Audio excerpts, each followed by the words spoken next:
See, let's see. You're coming around.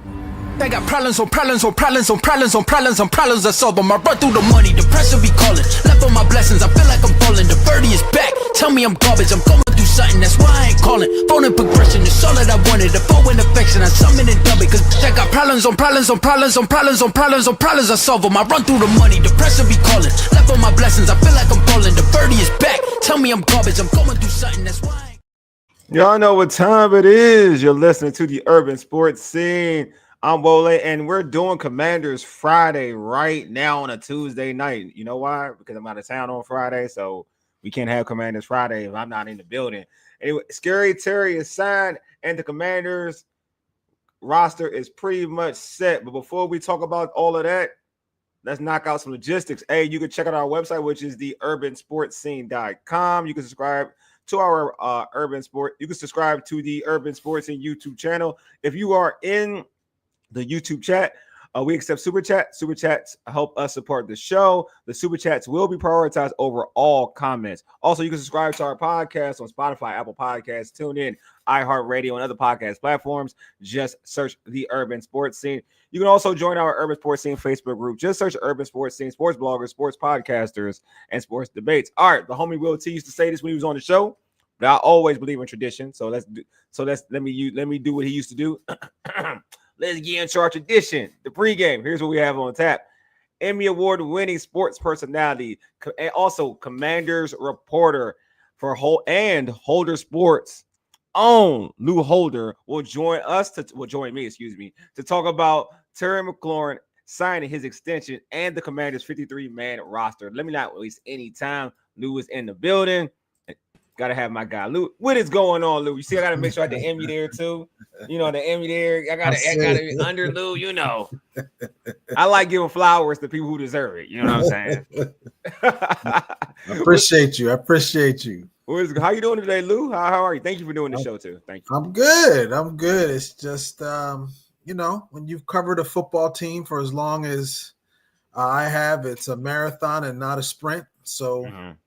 You still, you do the off season and then you training camp and then you get down to the 53-man roster, and that's all part of phase number 1. And then phase 2 is the regular season. And I just, it's just let's just go. Let's go. I'm with you, Lou. That's my mentality. Let's go. All the storyline, all that other jazz is over. We're here now. We are all about competition, mano a mano. What like the expectations and whatnot, but before we dive into like obviously some of these individuals making the team, not making the team. But there was some news that we got like a couple of days ago. It's Terry McLaurin. He signed his extension, 3-year extension for $96 million.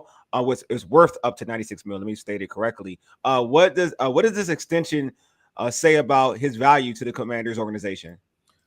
I mean, well, like I told you, this thing was going to get done. Let me give you flowers. You did say this. Yeah, he's under contract. They were just finding ways. I know Terry wanted more, and they found a way to work that out. I'm sure that $200,000 that he lost in those 4 days where he I'm sure that's going to have been some kind of very easily attainable bonus that he's going to be able to get that back. I mean, the two sides from the beginning knew that they were better together than they were apart. Yes. And so whether it was going to, because Terry had to play, and I'm so glad that this thing did not go into the regular season. I knew it was going to get done. Yeah. You just knew it was going to get done, especially when the two sides were just enamored with one another. I mean, you see, he holds out where he demands a trade, but then the next day he's with Jaden Daniels' mom and the owner, and I mean, it just, it just, all these things just they spiral towards the fact that this thing is going to work out, and it was so you could tell right away that it wasn't what's going on in Dallas or Cincinnati with their stars. I mean, this was kind of a no-brainer. They needed Terry McLaurin. And Terry McLaurin needed them. So I'm glad they got it done. That's a nice bit of change there. Yes, it's Well deserved too, man. Well deserved. I wonder if you're gonna let us hold some. I know. I mean, you guys they are there. Is he gonna let you hold some? Like, look, man. We get to talk to him. We get to talk to him tomorrow. I'm wondering how far interview is gonna go in before somebody says, "Hell, you gonna let us hold some?" Yeah, hold some. Like, what about at least you can spot us lunch? Yes. You know what I mean? So, but yeah, I there was no doubt in my mind this was going to get done. Mm-hmm. I thought, but it's very interesting though, Wole, that you're really starting to see, and I kind of told you that as well, that Adam Peters is creating the GM that he wants to be. You know, all the people that said, well, this is how they did it in San Francisco. He was not in charge then. He was under Lynch. This is his first time doing it. And there's just certain things that he just wasn't going to do. So I don't know. We'll never know the whole side of everything going on. But at the end of the day, they needed each other and it worked out. So let us move on. Yeah, that's my thought process. Is like they need each other. I do like how you stated that. You know, a lot of folks try to like be divisive with it. They needed each other. Yeah, and I just I feel that Terry tried it. You know, he gave it the good try. I know he wanted more than what we saw. Yeah. So, but the Commanders were trying. I mean, he probably wanted more years. Definitely wanted more years. And so somewhere everybody's happy. I mean, the pictures of him signing and everything like that, everybody's happy. So now he needs to go out and earn that money. Yeah. Speaking of that, I'm glad you said that. So in terms of earning that money, do you think this extension puts more pressure on Terry to elevate his game in the future, especially saying earn that money? Should he be even better than what we saw last year? Absolutely. I mean, that's why you get that bag, because he's earned it. Now let me be perfectly clear. Terry McLaurin, of all the players that have on that roster, he's earned it. Yes, he's earned it. Now, I mean, would you have liked for him to go out and ball out in his contract year and get the money after his year's over? I mean, that's the traditional way you do it. But he made a stand that he wants it now, and he got his extension. He got his bonus, and he's signing bonus and all that stuff. But yeah, he needs to. But this offense is geared for him to do that. Agreed. That's what this offense. That's what Cliff Kingsbury. That's what this offense. Deebo Samuels was brought here to complement Terry McLaurin, not to be Terry McLaurin. Terry McLaurin. Let's make no mistake about it. Terry McLaurin is a special human being, and that locker room was just incomplete without him. And so, but yeah, the pressure's on for him to. You trust me, if the first time he drops a pass or first time whatever, I'll be I mean, just let's be clear. He's gonna have to be beyond good. And they're going to need him to be beyond good to get to San Francisco for the Super Bowl. They're going to need that. They're going to need that. They're going to need him to stretch the field. They're going to need all of that. They're going to need Terry, to be scary. So for you, like, what is it like? What do you need to see? What do you need to see out of him in this year to say, all right, this is worth the pay? You know what I mean? Like, what I saw that Cincinnati game. Okay. That there was Cincinnati game is special. That was Terry McLaurin is a special person, and it's just not on the field for me. Terry McLaurin off the field is he is what Washington is all about. He has never embarrassed the uniform. He's in the media, we have a award that we give, a good guy award. Oh, really? Okay. To the person who helps us do our job, the best. And Terry McLaurin has won that award from our media group multiple times. That's crazy. That's awesome. So he never died. I mean, he gives great answers. He's very, very thoughtful. He's a main reason why they have that culture the way it is. Yes, Bobby Wagner coming in was huge. Zach Ertz as well. But Terry McLaurin, he deserves that C on his chest. And he is one of the few draft picks from the old regime that Adam Peters and Dan Quinn wanted to keep around. So, but yeah, the pressure's on him. But Terry McLaurin has liked pressure his whole career. So I agree with that. I think with Jaden, when you got a quarterback like Jaden, it's pressure, but it's like it's going to be easy pressure because he's so good. And Terry has seen bad quarterback play. You finally got a guy who can really give you the ball and deliver it to you in places where these other individuals couldn't. It's going to make you better. I totally for me, the concern with Terry for this team isn't going to be if he's going to produce, because I feel like he will produce because of JD5s out there. It's more like as you get older, it's real. Like you are more susceptible to injury. That's just a real thing. So it's all about health for me. And I'm pro Terry getting this money. Everyone knows that. If you listen to the show, everybody knows I'm been pro Terry getting this money. But to me, it's all about health. If he plays the totality of the season, he's gonna put up numbers. With JD5, he's gonna put up numbers. I'm confident in that just because of who that young man is in number 5. Yeah, and I just feel that this is the time. You have a short window with a franchise quarterback on a rookie deal. You have a short window to pay people like Terry and to pay these other people before Jaden's deal comes up. Agreed. And then you got to do everything you can. Yeah, you know what I'm saying? So the window is now. They have the money. Yeah. It's just that we've always wanted a front office that was going to not care about what the media thinks, not care about what the fans think, but cares about being fiscally responsible with assets and cash and everything like that to make this organization great, not just for this year, but for as long as you have number 5 under center. And so I'm glad Terry got his money.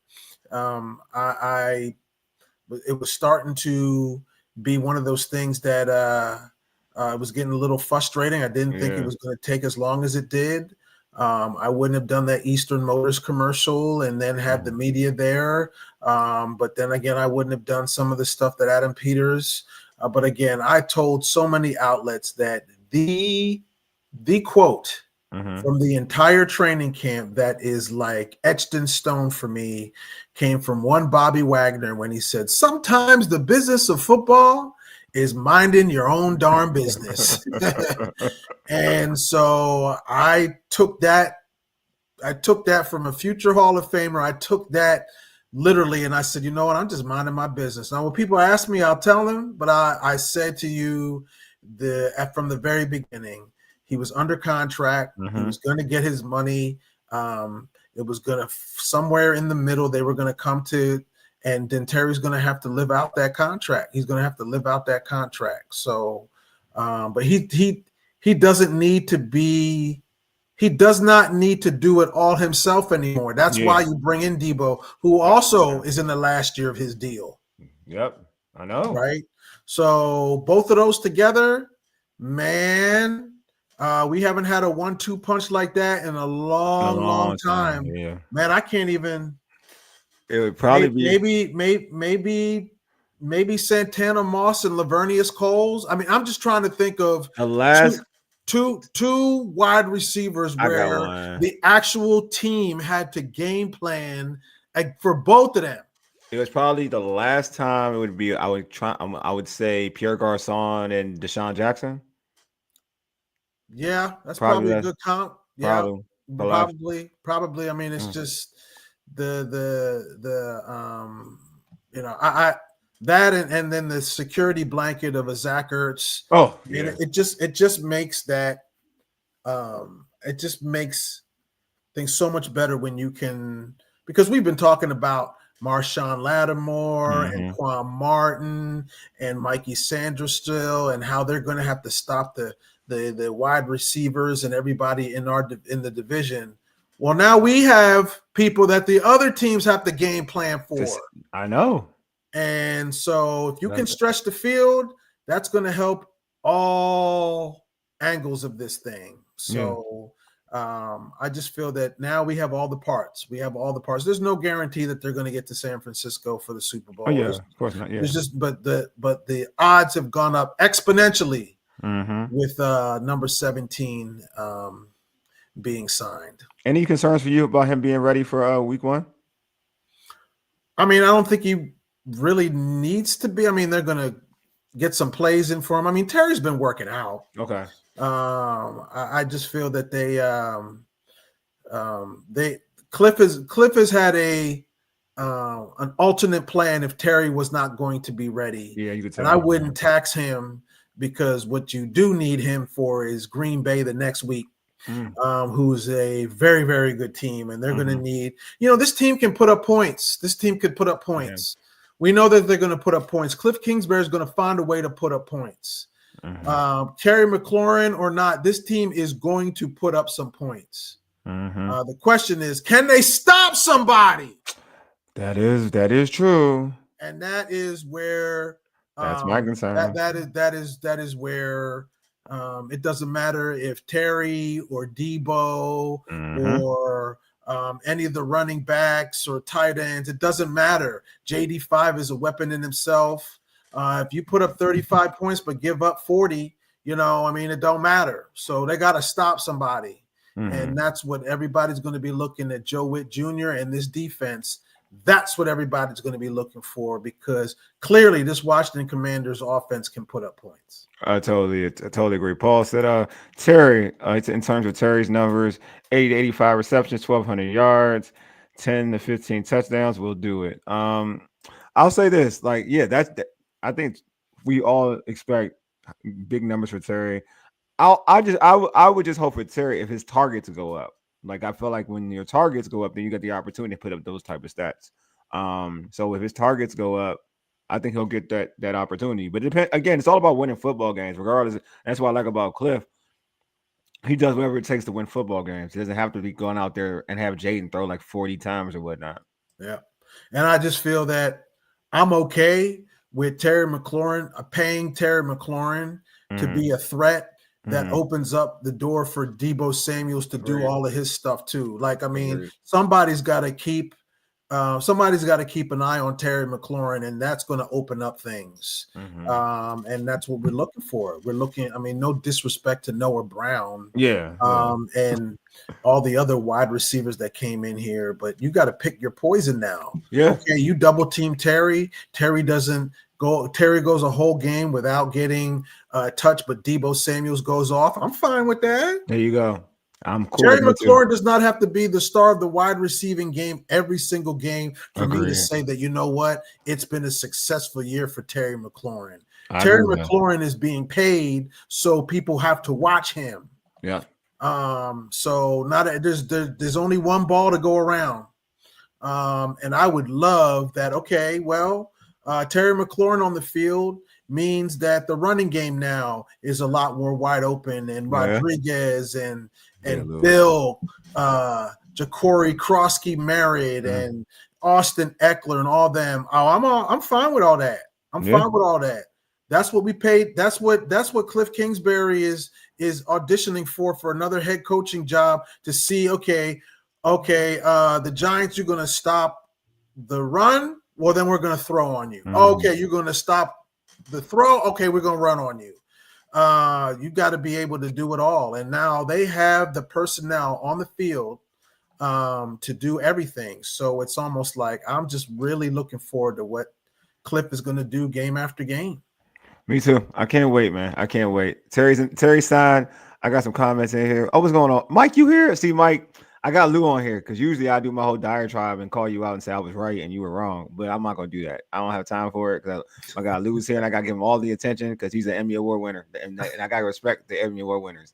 You know what I mean? Because I'm not one. You ain't one. So he's going to get the attention. Let's see. Oh yeah, they're talking about the same thing. All right, Lou. So let's go into the roster. 53-man Okay. roster was set.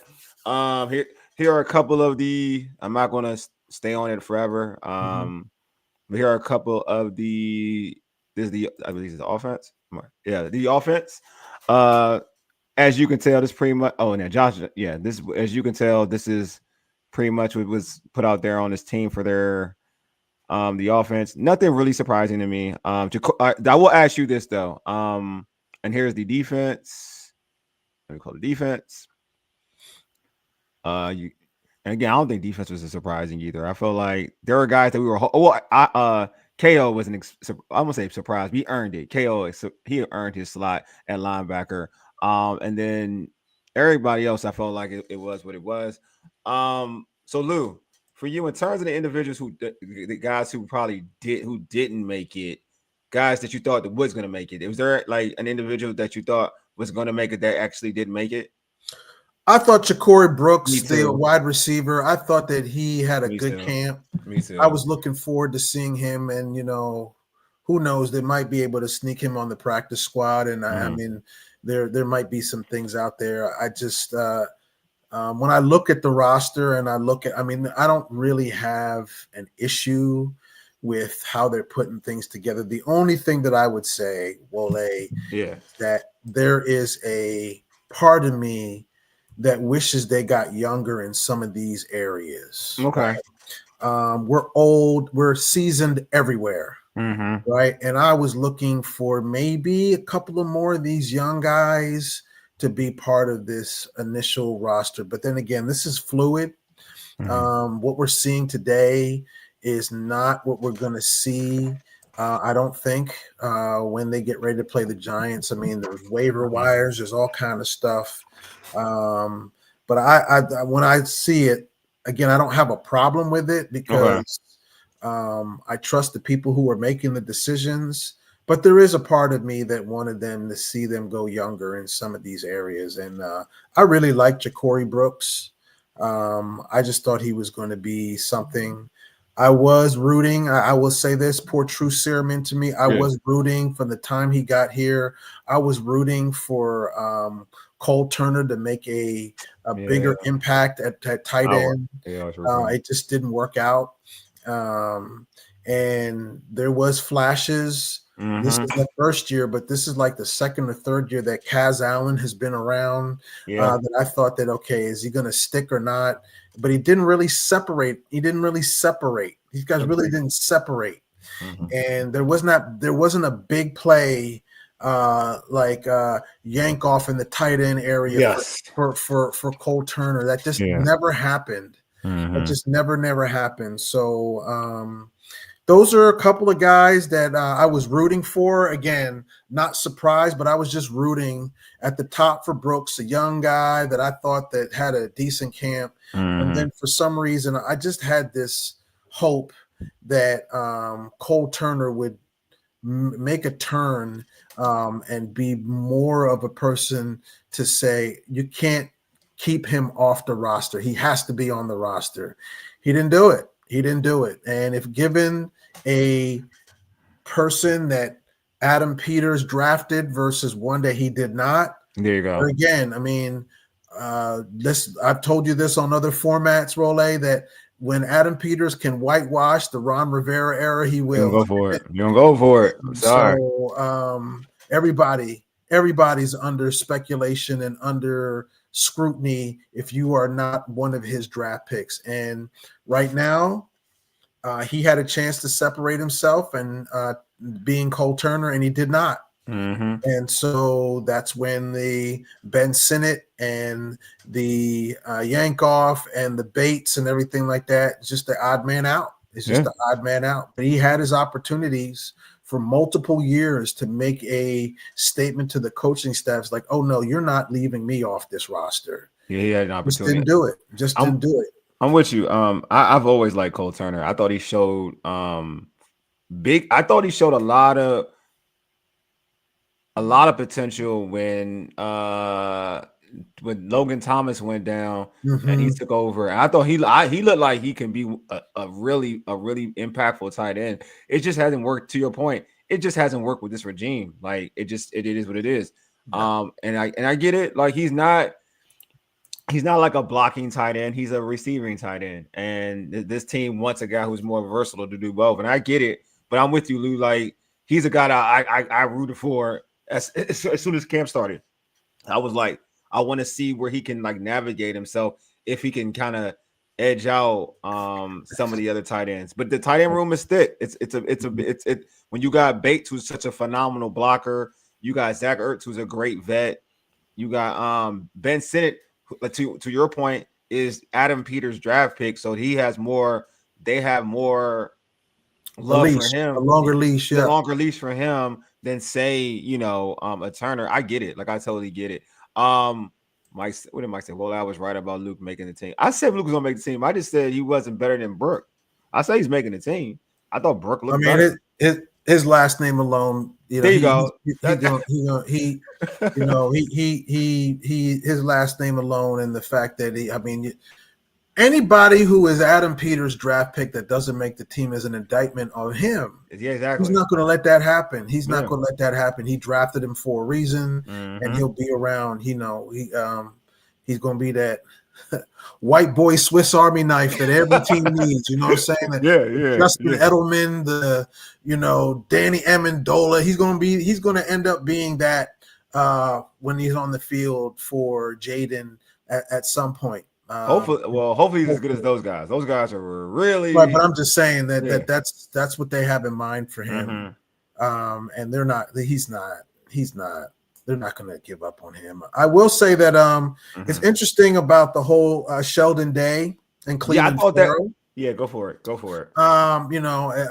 They really must think very highly of Eddie Goldman. To take Sheldon Day.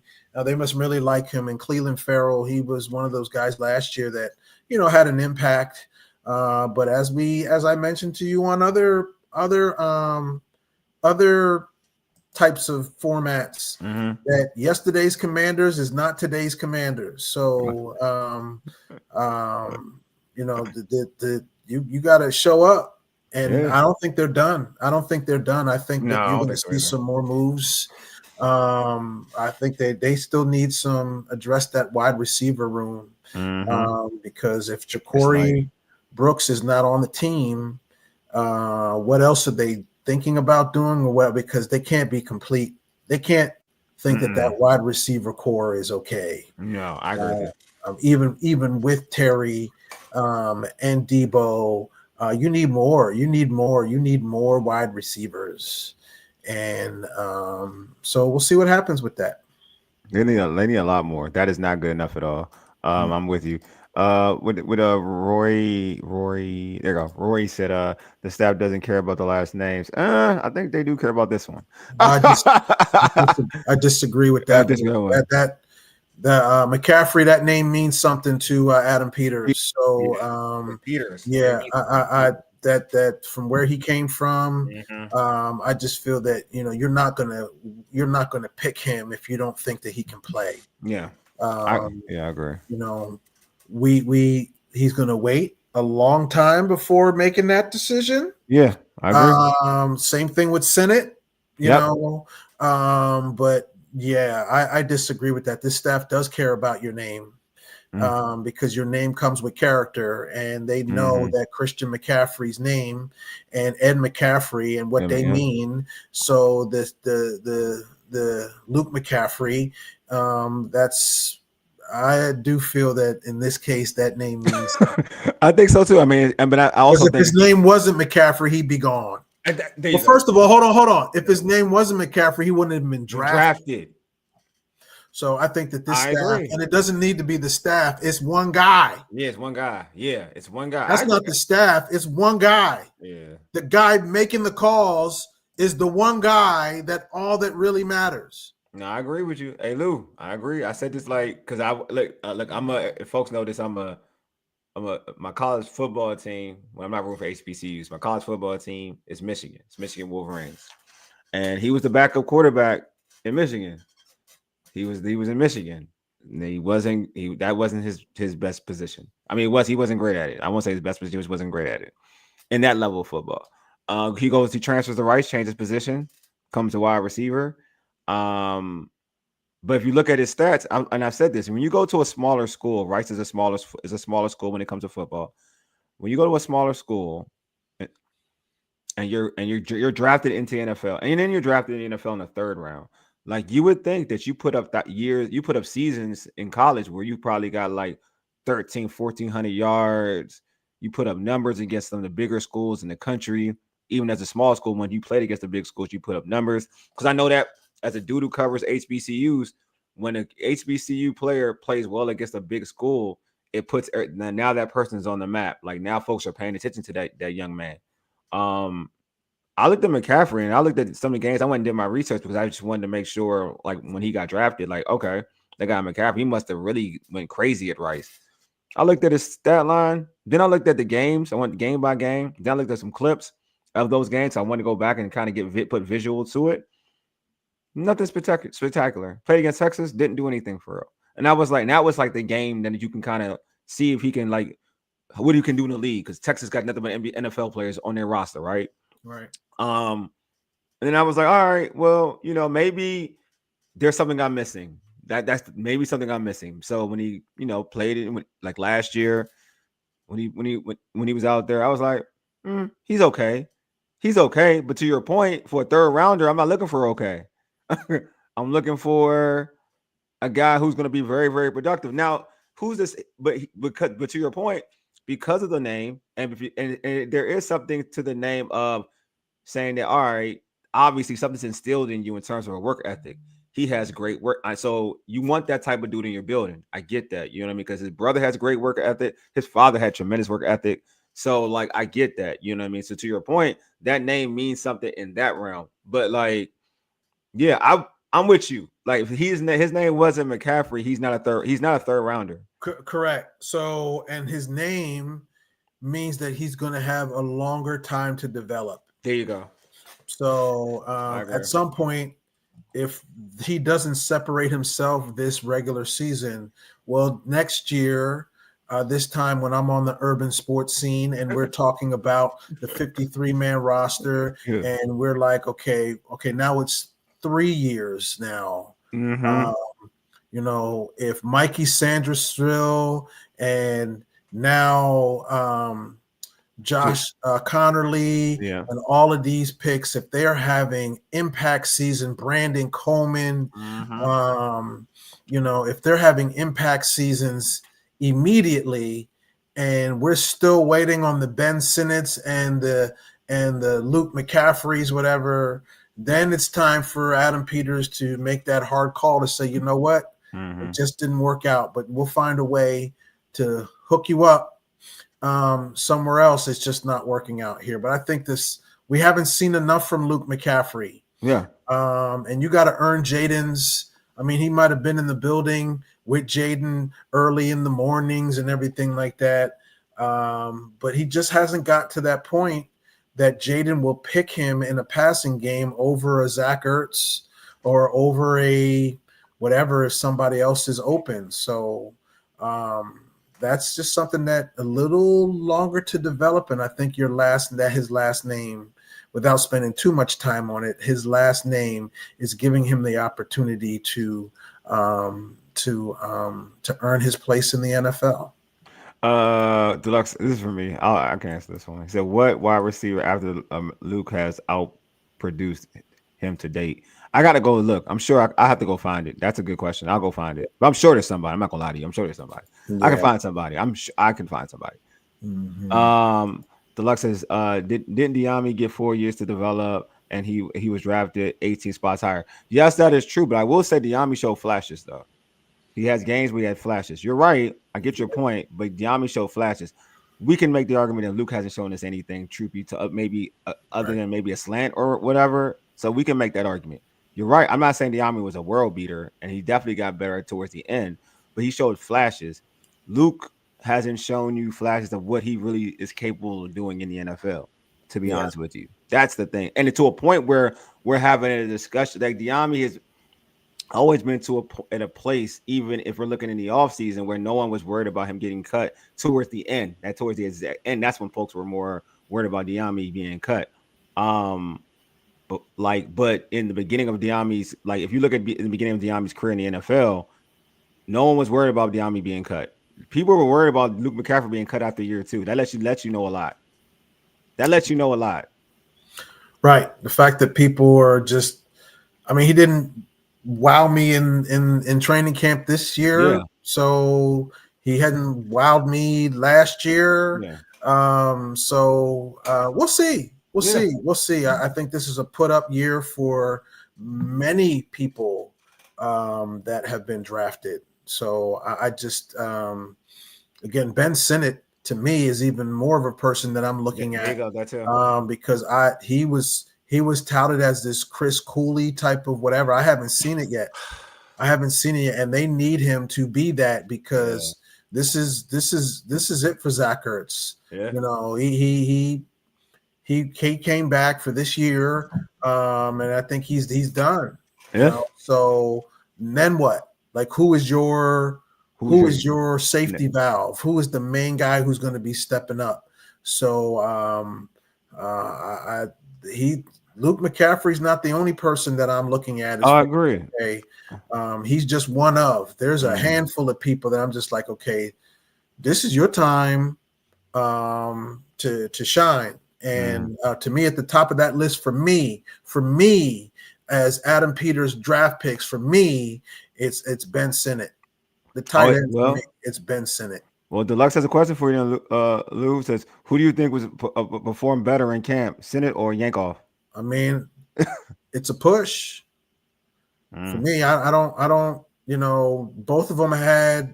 I saw. I mean, when I mean, look, let's be honest. Okay. Those 3 preseason games were just butt. You know, I mean, they weren't very good. So Yankoff had that one play, whatever. But you know, we're talking about what I saw. What you saw in camp. I want to know what you saw. What I saw in camp is that both of them. I mean, it was even for me. Okay. You know, that's fair. It was even for me. I saw flashes one day. I saw flashes the next day. Again, that tight end room. I mean, there's a reason why they're keeping so many of them. But I just feel that I did my research like you did yours on McCaffrey. I did my research on Sinnott, and I'm like, okay, when are we going to see that? Gotcha. When are we going to see what I saw in Kansas State? At Kansas State, you know, when are we going to see that on a consistent basis? And I'm hoping that this is the year that we do see that. Yeah, because I tell folks all the time, like I watched Ben Sinnott in Kansas State. I liked Ben Sinnott a lot in Kansas State. I do. What I saw, even his coach is like, yo, he's going to be a matchup problem. Yeah, I like him a lot. I liked him a lot. What I will say is that I didn't like getting him where we got him at, but I did like him. I thought we could have got him later. That was my thought process. I didn't think we had to get him that early because at that time he was playing like fullback. He was playing Chris Cooley's position. He was like an H-back in Kansas State. He wasn't like the quote unquote like handsy, like he wasn't like the receiving tight end that's in college, like the kid from Penn State who got drafted early. He wasn't like that kid, but he's physical. Like Joe Gibbs would love him. Like that's how good I think Joe Gibbs would love him. But yeah, to your point, I liked him in college as well. I thought he showed me a lot of potential. Michael has a question for you, Lou. It says, Lou, did the nose tackle free agent make it? The nose tackle free agent. You talking about Gold? You talking about Gold? Are you talking about Goldman? You talking about Goldman? Goldman, right? Wait, the Eddie Goldman? Yeah, Eddie Goldman. Yeah, he made it. Yeah, Goldman made it. He made it. Yeah. Hope I answered your question. No, you did. You opened. You answered the question. Mike's on my. Goldman was he's from Washington D.C. He's local. Yeah. Yeah. So Mike, you good, Mike? Mike. You're done. I told you, Mike. You're my bad. He has something in there that you ain't putting in there? Oh man, me and Mike have like this real messed up relationship in terms of like he tried to call me out one time saying that I was wrong about something, and he didn't have to call me out. When I'm wrong, I come out on this show and say I'm wrong. No one got to call me out. All right, no one has to call me. I come out and I'll tell folks I was wrong. I don't need nobody to remind me how wrong I was. I will say I was wrong, and I would do it easily. So last night on All Burger and Go Everything, I mentioned that show last night on that show. I was telling everybody that I told Mike was like, Terry's gonna get franchised. See, Mike, I'm pulling your business out there right now. Terry's gonna get franchised. I was like, no, he's not. He's gonna sign this deal. It's gonna be like 32. I said 32, and I'm cool with 32. With it, Terry, in terms of annual pay, which we don't know is super correct, but annual pay, the reports are it's 32 a year. I was like, you know what, Mike? I was right. You were wrong. But he wasn't there. He's there every week, Lou. But he wasn't there. He wasn't there yesterday. You know what I mean? Then I see on my YouTube comments later on when I'm asleep and I wake up, I see a comment that says, I fell asleep. Yeah, you fell asleep, buddy. Sure you did. All right. Sure you did. That's all I'm saying, Mike. So if I didn't read your comment, there you go. I gave that one to you. All right. Aaron says it feels great that Terry McLaurin got what he needed to stay home and is ready to get to work. Yeah. I mean, it's a great story. Again, it caught the eyes of everybody in the league. It was one of those things that it's good to be talked about by everybody in the league. It is, man. But they needed Terry McLaurin is the Commanders' boo, and they got their boo. They got their boo. So I just feel that now I'm really, again, been covering this team a long time, Wole, and to me, it's not just the X's and the O's, it's the Jimmys and the Joes, right? Mm-hmm. And I am looking now, this is put up, shut up time for both of those coordinators, Joe Witt and Cliff Kingsbury. You have more than enough weapons now to put up points and to stop people. And how are you going to outwit the other team's offensive and defensive coordinators? Because all these players and everybody, these 53 men that we're talking about, that's all well and good. But if the coordinators can't put them in places where they can succeed, it really, really, really doesn't matter. Agreed. And that's what Joe Gibbs was so good at, and Bugle and all them. I mean, they put their players in positions. Nobody was better at halftime adjustments than Joe Gibbs. He was amazing. You know, he knew his players. He knew what made them click. So now you have your Sinich, you have your Luke McCaffreys, you have all that stuff. How is Cliff Kingsbury going to be using all of these people? That's, again, it could be talent, but it also could be opportunity as well. Yep, I totally agree with you. So that's what I'm going to be looking forward to, asking every week and finding out. Cliff Kingsbury, who has made it perfectly clear to the media that he wants another a head coaching job. Well, what have you learned, right? I mean, you can't just be the offensive coordinator for Jaden Daniels. You have to be the offensive coordinator for everybody on offense. So I'm looking for more opportunities for Ben Sinnott and Luke McCaffrey and all those other people to come alive. I'm looking for what Cliff is going to do with that offensive line. I mean, this is the guy who wrote the note to Adam Peters, draft this guy. So how is Connerly going to be used? You wanted him, you got him. Yes. Everything that he has wanted, he's gotten. That's true. Everything that he has wanted, he has gotten. So he may not have that bell cow of a running back, but I mean, look, if you have an offensive line that is pancaking people like that Cincinnati play when Ja'Cory Krosky-Merritt went in there and Bates and Wiley was just smacking people around on the counter tray. Lou Holder and Wole can go through that offensive line. You don't need a bell cow or somebody who's going to be. I mean, look at that year that Timmy Smith did his thing in the Super Bowl, right? I mean, he wasn't a world beater, but that offensive line was just pristine. Chef's kiss. Mwah! I mean, that's what we need. That's what we need. That's what we need. So how are these coordinators? And again, You need to be able to stop somebody. And now I think, I was having a great conversation with Bram Weinstein, who is the radio voice of the Commanders, and we were talking about they now have the personnel, they being Joe Witt and Dan Quinn, they now have the personnel that they had, almost have the personnel that they had when they were in Dallas. No, you do not have a Micah Parsons, but my goodness, when you're in camp and you're looking and their drills where Von Miller is coming from one side and Frankie Louvu is coming from the other. Well, that's scary. It could be. You pick your poison. Somebody who's going to Canton and a wild Samoan on the other side. That is a wild Samoan. You know what I'm saying? Yeah. So you may not be able. We do not have a Jalen Carter. But so you're going to have to get home and get to the quarterback other ways. And so that's why you get a Javon Kinlaw, who is a very large human being. And you get that, and you get these guys who made the roster to see what's going on.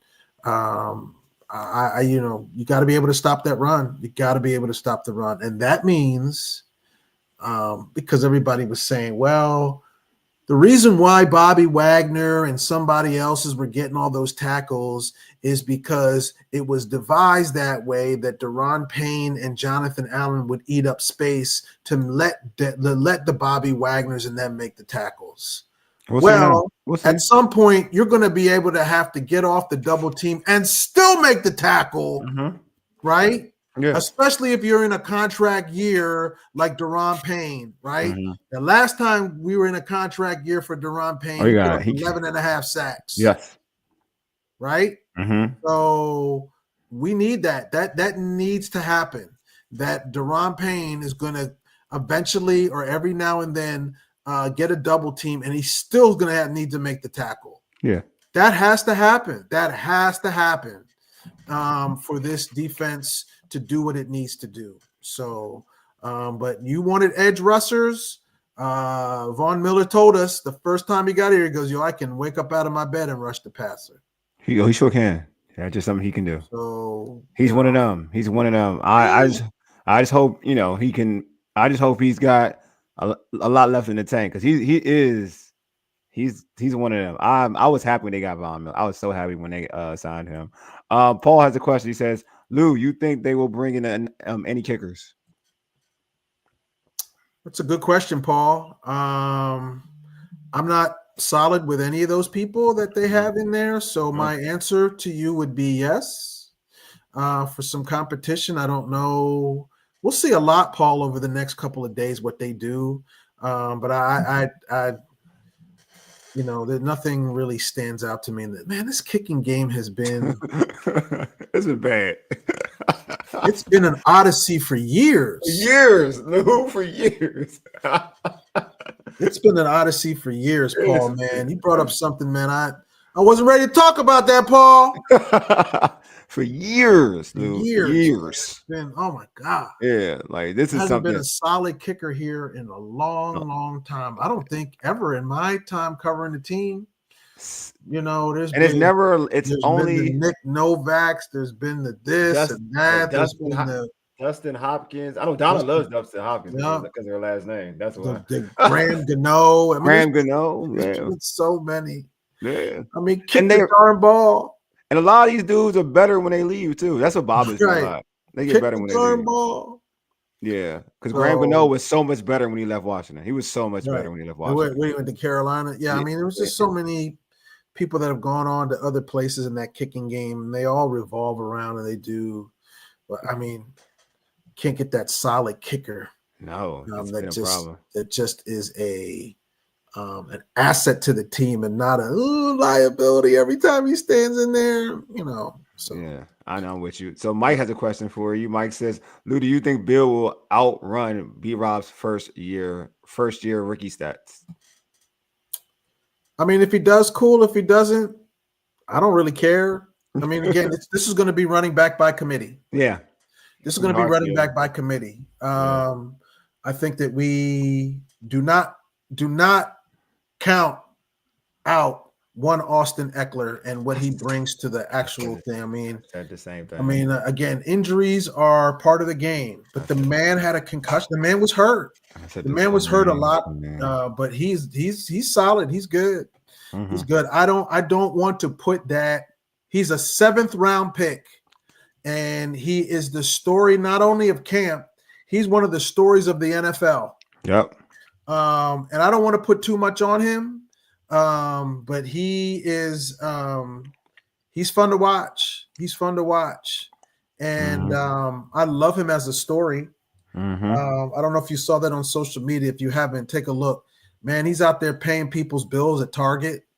You know, I mean, he's got it. He's got it. He's appreciative. He knows.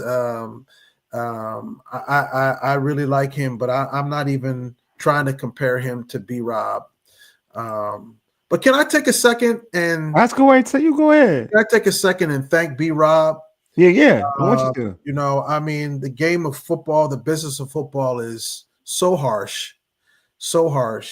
And I have a lot of respect for Brian Robinson. You know, remember he was shot. Yeah, shot. Oh, I know. Yeah. And you know, there was just a lot that went on with that young man, but he never was a problem. He never mouthed off. Mm-hmm. He's just all of those Alabama boys that we have are just not like the Alabama boys that the other teams have. You know, that's it. That's it. When you look across in your division and you see Jalen Hurts and you see Devontae Smith and you see all those Alabama boys that are doing, I mean, the ones that we have, they just haven't been upper echelon. That's why, you know, the Adam Peters said, you know, bye-bye, Jonathan Allen.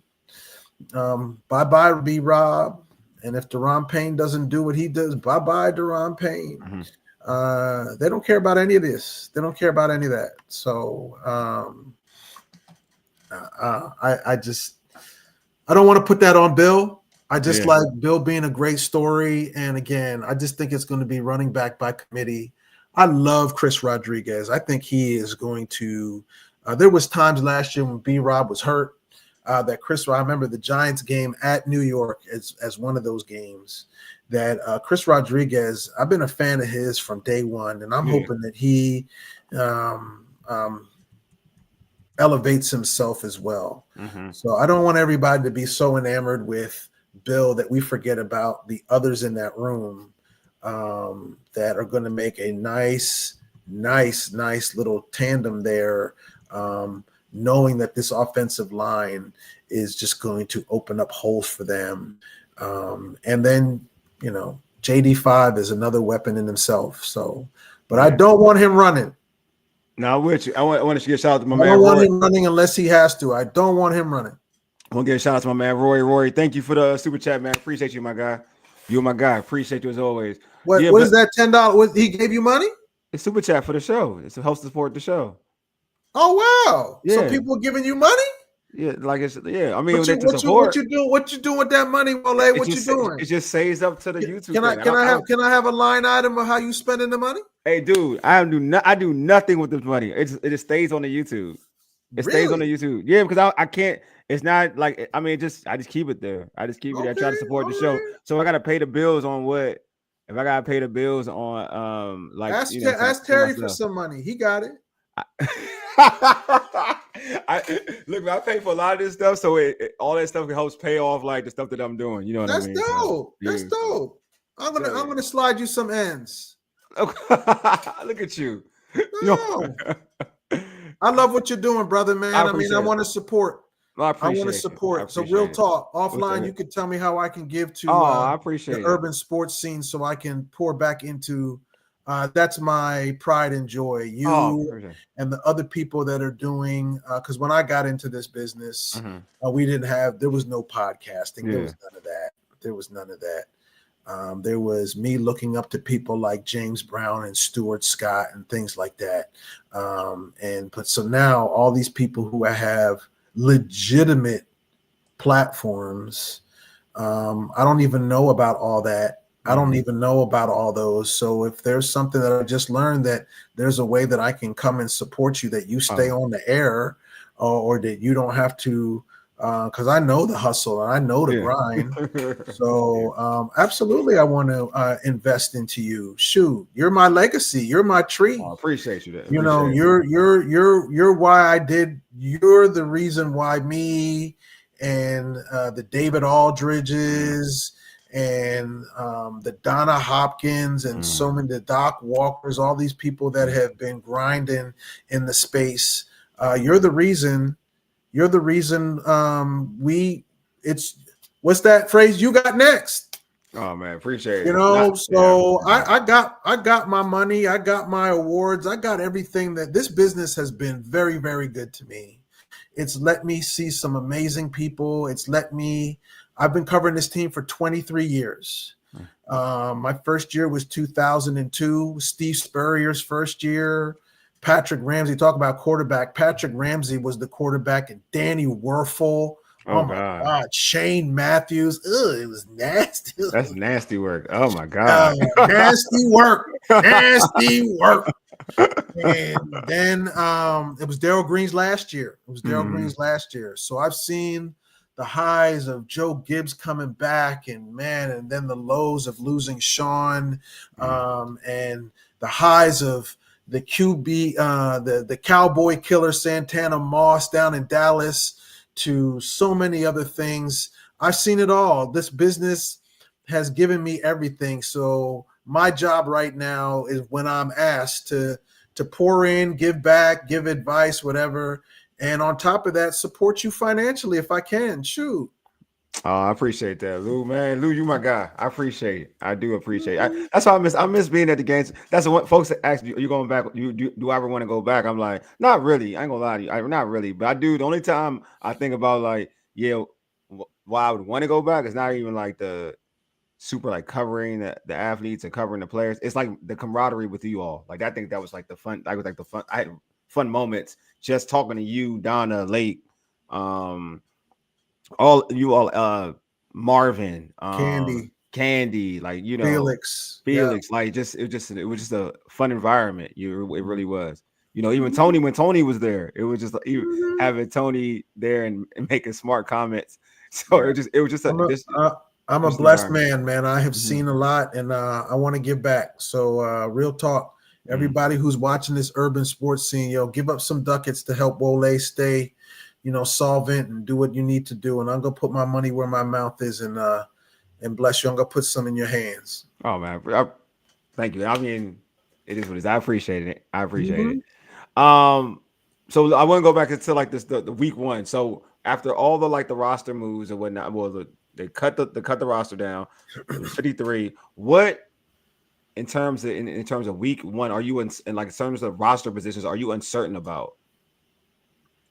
I mean, I'm still uncertain about the defensive line. Okay. All right. I mean, that's it. You got to be able to stop the run. Make no mistake about it. The most important person on the field for me, past Jaden Daniels, is Marshawn Lattimore. For me, Marshawn Lattimore is the one person that can really, really make an impact on this team. And if Marshawn Lattimore can do anything in his power, why he was drafted last year, he was traded for last year for this year. He came in the middle of the year. He was hurt. He worked himself back, and in the playoffs, everybody's talking about, oh, he got cut back. Everybody would have struggled with Mike Evans and Brown, AJ Brown over in Philly. I mean, everybody, those guys are elite wide receivers, right? But he said it himself. He was not healthy, right? I'm not saying he's Champ Bailey. Please, please, please hear me. He is not Champ Bailey, but if he can take the other wide receiver and neutralize their best option, that gives people like Trey Amos and Mikey Sanderstill and et al., all those people, a chance to really, really shine. And if that secondary can hold on to those wide receivers for just a few, that's going to let people get home, right? But that defensive line has got to, that's that's still the part for me. That's the unanswered right there. That's the unanswered for me. I know what they're going to get out of the offensive line because it was one of the strengths of the team, and it got better. Yeah. Laramie Tunsil. I mean, it got better, right? Jaden Daniels is better. He's better. Yep. Right? That wide receiver group is better, right? That tight end with Zach Ertz there remains the same, but that is the safety valve that is there, right? The defense is still the issue. And until I have seen it myself, it is going to be one of those things that I'm in the press box like this. I'm going to be making noises. I'm going to be doing all kind of stuff because I am not convinced that over a season that they're going to consistently get to the other team's quarterback. And so that's why they're trying all these things of sending two from either side. So now you gotta, maybe that gives the Bobby Wagners and the Jordan McGee, who's another person that I'm hoping that really, really steps up. I love Jordan McGee. Not just because he went to Temple, T for Temple U. I mean, not just because he went to Temple, but the fact of the matter is that I feel that we got Jip last year, man. He is a talented I think player. he's talented. And I just feel that he's one of those people that can make a difference. But, yeah, if you're looking for me to make a declaration of a group that I'm still kind of concerned about, it's the defensive line. Deron Payne has not shown me consistently that he is one person that you have to have on the roster. Yeah, he's not a homer. So I like him. I love him as a person. Yeah. But again, he is not Adam Peters' draft pick. So if he doesn't show out, I'll just say this. I don't know if they're going to, even if he does show up, I don't know if he's the kind of person that they would keep around. I'm gonna be real with you. I like Deron. I think Deron has a boatload of potential. But I think that when you get paid that money, that you need to be, once you get paid that money, and once you show people who you can be, you got to be close to that all the time. And he was not, to your point, Lou, he was just never, he didn't even sniff it, to be real with you. So except in his contract year. So, yeah, that's what I'm saying. Like once you showed the fan base what you could be in that contract year, then you haven't sniffed that at all. Yeah. You've already, that's it. Like now you've kind of lost, you're not worth that money. So for him, to your point, another contract year. I think if he plays well, it doesn't matter. To be honest with you, I don't think it matters. I think he won't be back. You know what I mean? He's playing for like his next employer. Another team. Yes. And that's fine. That's fine. That's fine. I mean, that's just the way it is. Adam Peters is looking at other people as we speak. Yeah. And so, but I'm talking about for this team to get to San Francisco in the final game of the year, Deron Payne has got to show up. He's got to show up. He's got to show up. You know, that's Armstrong, all these other people, that's fine. But this is the guy that you have is 8th year in the league. He has gotten his money. He's one of these people that you decided to keep around and didn't get rid of. So what's the deal? What's the deal? Are you going to be an impact? Are people going to have to worry about you, or are they going to have to be worrying about an older seasoned guy like a Von Miller and whatever, right? At some point, people need to be game planning for Deron Payne, and I don't see that happening. Yeah, I agree with you. I totally agree with you. I'm trying to read some of these questions before we end the show. Deluxe had a question, so I'm trying to pull it up. Deluxe, he asked a question about. I'll look for this one for Mike. I like this one. Lou, which safety or corner got to prove themselves this season? Go for that one. Well, I mean, for me, I'm really looking forward to, and I think he will prove himself, is Mikey Sanders still is a Pro Bowl waiting to happen. Oh, I know Mikey's going to be a Pro Bowler. Goodness, Mikey's going to be a Pro Bowler. He's so good. Yeah. You remember what Nick Saban said about Mikey Sanders still? He said he was the best. Oh, he's the best player. He said he's the best player, yeah. And that included Jaden. Hands down. He said he was the best pound for pound overall player in the draft. Yeah. And I like Mikey. I think Mikey is a star. Superstar. Mikey's going to be a I would star. say I would say Quan Martin has He's got to he's step up gotten too, better and I too. think they all will. I think that Yeah. these guys are good. Mm. Quan Martin is one of those people from the last regime that they're gonna keep around. Yeah, agreed. I mean that man, that pick six against Detroit Shows was you it's special, special. I'm with you. special. It was. It sure. So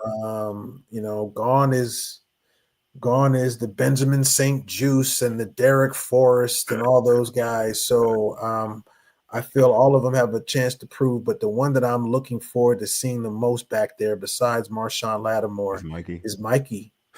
I Mikey's know. it. I Mikey's the like. guy. Mikey's the guy. He is the person to watch back there for me.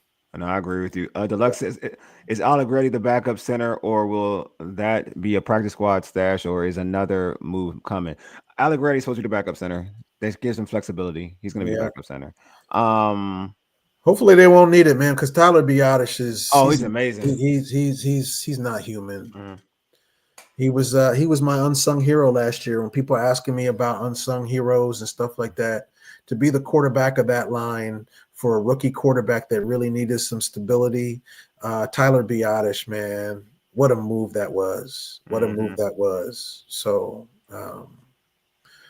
but yeah, You got one. I got a couple more questions, then we're gonna close this yeah, show out. yeah. Lou, you think Cahill will get some time? I don't think so, but that's just I mean, he's on the team for that. I mean, I don't know. I mean, special teams is where a lot of these people are going to make yeah. they're going to make their move. So, he's going to be one to watch for me. I mean, obviously on special teams, and that's kind of the reason why B-Rob is not here, because he didn't play special teams. So if you can't play special teams and can't do multiple things well, no, Yeah, I'm with you on that we one. sent nobody to guard anybody except. I don't get that one. Yeah, hey, Roy, is that a question? Let me let me put more into that one. I want to read because that one. he's the one who just sent you money, so I want to know what he's talking about. Yeah, because Roy's always supporting. He's a real good dude. Yeah. He said, do you think Peters? Our question from Taj. Do you think Peters is do you think Peters in 1 year has solidified the offensive line, especially when Cosme comes back? Do you think he's solidified the offensive line? Yeah. Mm-hmm. Yeah, that offensive line. I mean, that was one of the strengths of the team. Who's the one who gave me that question? Taj. You that team last year, that unit going into the season was one of the question marks of the team. At the end of the year, that unit was the strength of the team, right? And what you did is you protected your most valuable asset at Jaden Daniels with getting Laramie Tunsil and then Josh Connerly to an already group that was the strength of the team. And then so now you have all that, and Cosme and Wiley and Allegretti. You have and Tyler Biotish. You have what you need. And the one thing that, whether you saw it live or you heard about it from a relative, that this area knows about good offensive line play. And so when you see it, you have I am not one to live in the past. Living in the past is what Cowboys fans do and what other people do, live in the past. But when you see your past start making entrances into your present and your future, and you see that Cincinnati game where you looked over to people in the press box and you saw the counter tray, and you're just like, yo, Joe Gibbs was probably on the screen like this.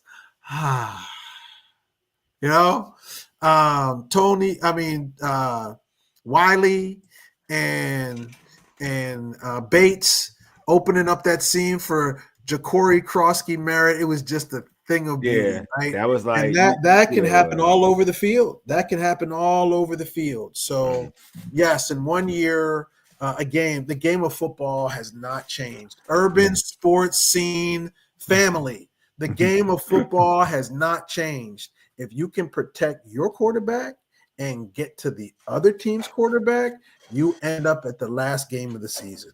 Yeah, the dude. And the best part of that Super Bowl last year, the best part of that Super Bowl was that the Philadelphia Eagles defense was able to sack Patrick Mahomes 6 times without blitzing.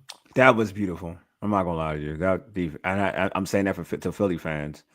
I know that's like 6 times without blitzing. Yeah, they got there with 4. Or 4 easily too. They got there easily, and so it was so good to know that you could not keep the defense out of the storyline of the Super Bowl.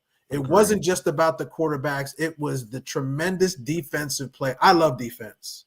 Yeah. I love defense. This league was not just built on the Dan Marinos and the Peyton Mannings. It was built off the Purple People Eaters, the Doomsday Defense, the Orange Crush, the Terrible Towels. It was built off of all of that. All of that. So I love defenses. I love defenses. And obviously when you have a chance to, in your lifetime, see a talent like Sean Taylor play, I mean, it was just defense. It's just, I love stopping people. I love stopping people. And so I just, that's what makes me the most excited, that if you have a chance to stop people. So definitely gonna have a chance. Ben, Mike, what's that? What's that last one? All right, said Ben Coleman's versatility is Brandon Coleman. Coleman. Huh? He meant Brandon Coleman. Oh, Brandon Coleman. Versatility is vital. Yeah, Raleigh McKenzie. Yup.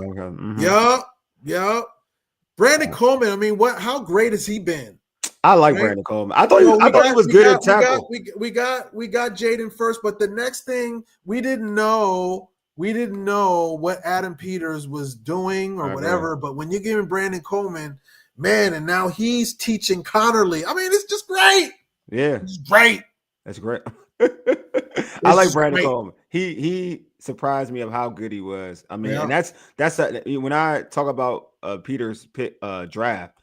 Even though we talk about, I'm negative. I won't lie. I'm negative on like what Ben Sinnott, and McCaffrey have done, and I like, and to your, just like you, Lou, I like Jordan McGee a lot. It's just that he hasn't been healthy. He hasn't your been. Best ability is your availability. Exactly. So I've been kind of I've been kind of negative on some of the draft picks of Adam Peters, but I will always give flowers to like how he found Brandon Coleman. That is like a diamond. Like just because where he found him at, you know what I mean? Like a lot of times you hear draft experts say your first and second round. Yeah, that can go either which way. That can go pretty much. Those are guys who are pretty much graded high. But when you can find guys in the back end who can help your team, and Brandon Coleman was at I believe he was a 4th rounder, and he became your starting left tackle. And typically in left tackles, when you draft a left tackle, you typically draft your left tackle in the 1st round, and you got a starter in the 4th round. And then hey, you can switch him over to play guard because you got Tunsil. I just think that draft pick was amazing. Like Brandon Coleman was amazing. And so. Yeah, man, thank you so much for bringing that up, because there's one player that going back to the unit that I'm still very leery about, that I'm actually excited about this one player breaking out, and that's Johnny Newton. Yeah, Johnny, you see, same thing. Yeah. So Johnny Newton, they saw enough in Johnny Newton to tell Jonathan Allen that you can go. Yes, agreed. Because we have Johnny Newton, who both his legs were hurt, so he didn't really even get to shine until mid to late season. So if Johnny Newton cut all his locks off and everything, he's all aerodynamic now and all kind of stuff like that. If he can get off, that's going to help. That's going to help. So that's a draft pick. That is they probably went to Quant because, man, I didn't see enough of the Illinois games, but Johnny Newton. Oh, he was like that. Johnny Newton and Quan Martin were on the same same defense. Oh, Illinois was nasty. That defense was nasty, and they got the kid from. Wasn't he Big Ten Player of the Year? Yeah, and then see they had the Seattle's cornerback, who was the best cornerback and probably arguably in the country, in Witherspoon, who played for Seattle, who's one of the better cornerbacks in the NFL. They had a nasty defense. Yeah, so I'm looking forward to seeing Johnny Newton do his thing. So hopefully this opens up some opportunities for him as well to be a space eater, and maybe he's the one who stops the run. So I'm just looking forward to seeing all these. And that's an Adam Peters. That's an Adam Peters draft pick. Yeah, it It's is. an Adam Peters draft pick. So that's going to be fun to watch. That's going to be fun to watch. But I will say one thing before I leave. Yeah, go ahead, buddy. Is that, and I mentioned this on your other platform, and I'm going to mention it on all the platforms, that I think the story that people are not talking about enough, to me, is the unbelievable and tremendous job that Doug Williams is doing with Jaden Daniels. Mm-hmm. So hear me out. Go for it. Mm-hmm. Doug has been in the building for years in different roles, these roles, whatever you throw roles, but he didn't really have the impact. I've talked to Doug personally. I just feel that, they gave him titles and everything like that, but he was not really able to make an impact the way that he is doing now. So I give Adam Peters and Dan Quinn so much credit for understanding and knowing they were going to draft this young man, and they wanted Doug to basically come, for lack of a better phrase, come back into the building with with no leash, whatever, and mentor this young man, right? And nobody can teach Jaden Daniels how to play quarterback in Washington, D.C. as an African-American young man better than Doug Williams. Facts. He is one of one. Right, he is one of one. There's nobody else. And last year, the first game against Tampa Bay, Jaden Daniels shows up to the game in a Doug Williams jersey. He loves that. He loves that legend, and that legend loves that young man, and Google Jaden Daniels and Doug Williams, and you're going to see so many images that it's not rehearsed. That is a true mentor-mentee type of thing. And Jaden Daniels has all the talent in the world, but so did RG3. Yeah. So did a lot of other quarterbacks who came through here. But between the ears, whether they wanted it or not, who is getting mentoring to know how to comport yourself as a professional in the NFL? And who can do that better for Jaden Daniels than Doug Williams? And so for me, that to me is the story that I think more people should be talking about, that this is a living legend, an institution in the Washington, D.C. area that is actually making a difference in the soft skills that needs to keep this quarterback. He's teaching them how to comport himself with the media. You don't see Jaden Daniels on social media doing dumb stuff, whatever. That's true. You don't see him, rest his soul, but you don't see him doing Dwayne Haskins stuff and taking selfies and doing all that stuff. Jaden Daniels is locked in, and part of that is because Doug is in his ear. Doug is in his ear. Don't embarrass the craft. Don't embarrass the culture. Don't embarrass us. And he's just an introvert to begin with.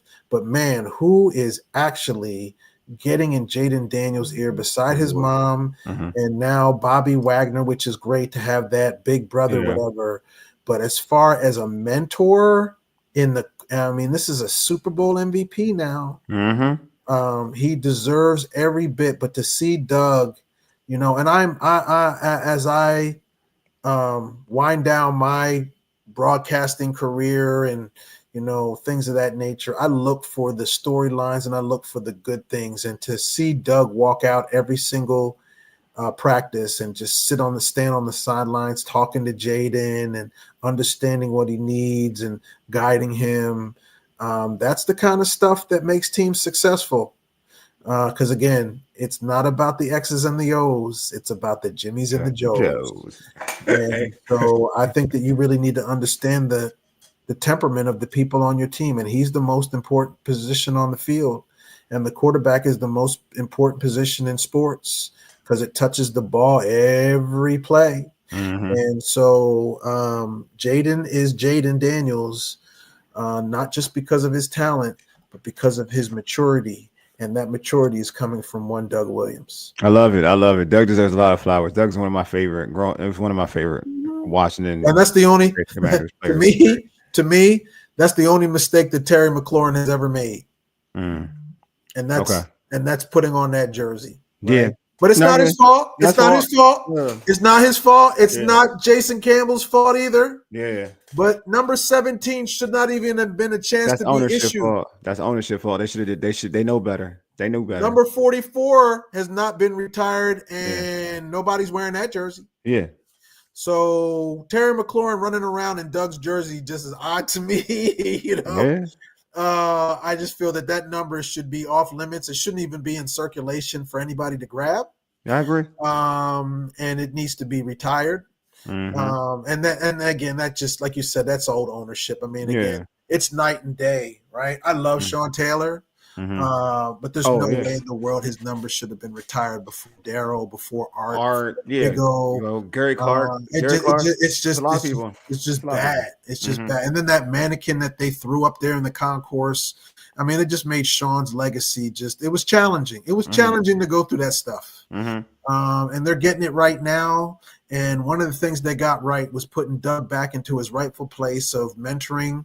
This year is going to be so much fun. First game of the year, Santana's going into the Ring of Honor. That is so awesome.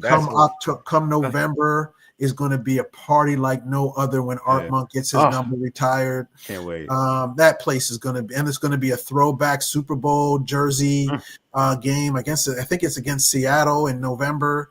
I mean, that's the way. Here's how I know it was jacked up. We found out that Sean was getting his number retired the week of the game. Yeah, I know. Trash. Right? Trash. Straight trash. This is how you retire somebody's number. You give people a chance to either get plane tickets if they're somewhere else or whatever, and you plan for this. And so this is the kind of stuff that this ownership is doing. This is the stuff this ownership is doing. They're doing the right things off the field that makes people want to come back and support this team again. And it's just been egregious the way that some of the past has been just either forgotten, but now it's really refreshing.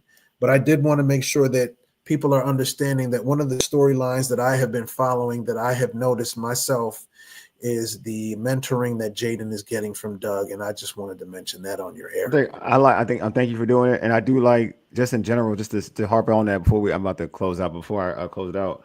I just like how, and not just Doug, because he deserves it, but I like how they're incorporating all the, like the guys that I used to watch play for this team that won Super Bowls and championships, and that were essential to this team and essential to the community as well. Like, I'm glad. Like, I like that Darryl is out there saying stuff, or being a representative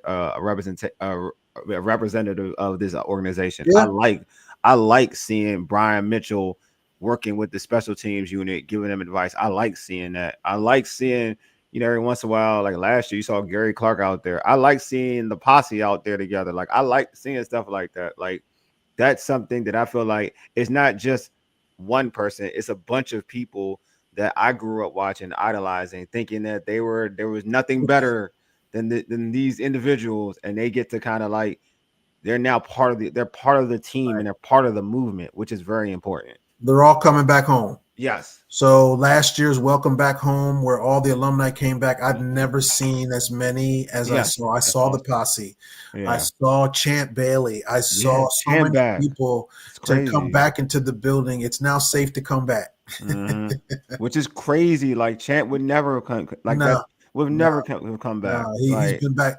Champ has been back multiple times. I know, which is amazing, and it didn't end nice. So that's the thing that's cool. LeVar was out there, like that lets you know. That lets you know.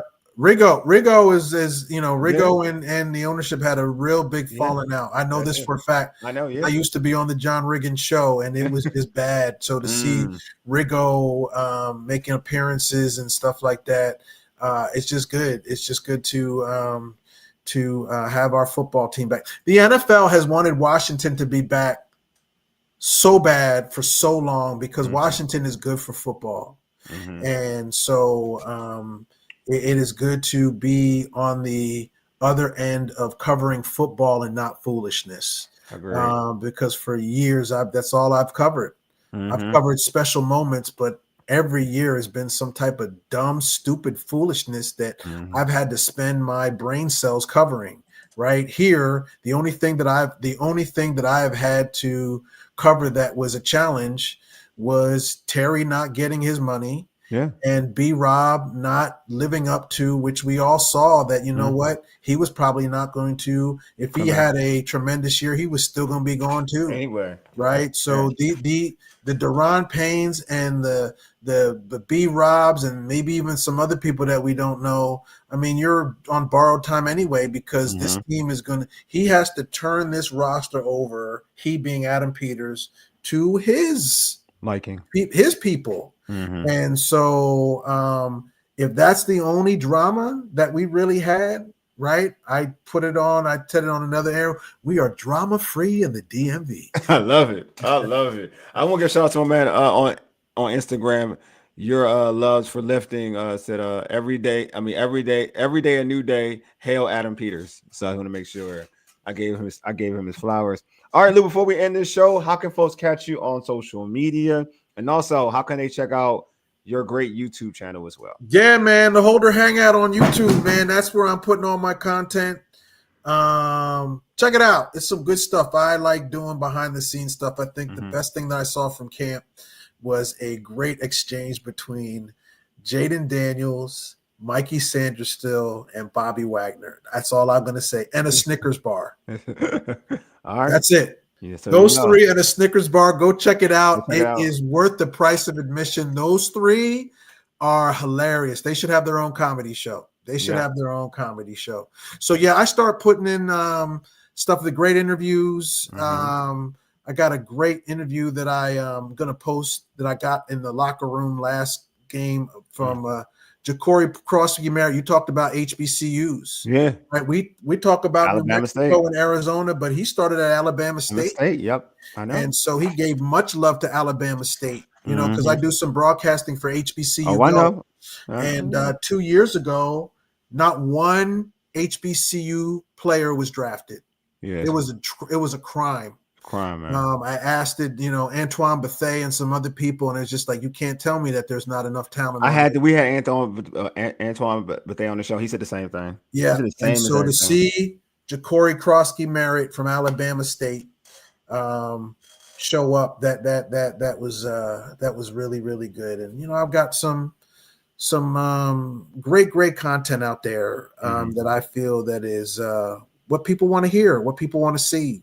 And I love this YouTube platform that's let me do what I want to do. So I'm appreciative of that. I'm appreciative that I still got some gas left in the tank. You got a lot of gas left in the tank. So I just do it a different way. So but I enjoy Holder Sports on X and IG, Lou Holder TV, all the places where you just find all these things. So I'm just loving what I do. I mean, how many people get up and get a chance to do what we do? Facts. And so I just basically I love these platforms. We didn't have this. We didn't have Urban Sports Scene or Burgundy and Gold everything. We had nothing. We didn't have. We didn't have everything. We had nothing. So I must love it, man. It's 9:44, and I can't stop talking about this Burgundy and Gold because, again, this is fun. This is the most anticipated football season I agree. I've had since I've been here, and that's including when Joe Gibbs was here. Because remember, I mean, everybody talks about the playoffs and everything like that. Man, that team had to run the table twice to get into the playoffs. Yeah, this team has a legitimate shot from the jump. Yeah, I mean, no disrespect, but we were doing that with Mark Brunell. Yeah, I know. I mean, Jaden Daniels is if they want to see this kid So much so that for the first time in my whole entire career, I'm working on Christmas. Man, you know how much I feel like you know how many primetime games you gotta do, Lou? I feel I'm working on Christmas. They're going to Madrid. They're playing on Monday night, Thursday night, Friday night, Saturday night, Sunday night, Monday night. They play on every day of the week. Yeah. And so this league wants to see that team play, and they want to see that kid. They want to see that kid. They want to see that kid. Yeah, he's amazing. They want to see that kid. He is amazing. Hey, Deluxe, you said had the Washington Post and George Michael Sports Machine. R.I.P. George Michael. That was one of my favorites. Yeah. Don't forget about Glenn Brenner. Glenn Brenner too. Yeah, definitely. Don't forget about Glenn Brenner. My favorites. So, but yeah, it's been fun. Thanks for having me on. I appreciate you. Thank you. So anyway, folks, you know how I end this show off. First, I want to thank you all for tuning in. Appreciate you all first, and also definitely appreciate Lou, because Lou is the real MVP. You know what I mean? And you know, I had to get so when Lou said he was going to do the show on this platform, I was like, how can I spice up Lou's intro or his appearance? And I was like, I got to make sure Emmy's on here. See that? I had to. You got me off guard. I have my Emmy in another room. Next time I'll have it with me. Next time. Oh, seriously, have it with you. Next time I'll have it with me. Yes, please. All right, folks. I appreciate y'all for tuning in. Anyway, you've been listening to the Urban Sports Scene for ages. You dig? Deuces. We are out. Peace.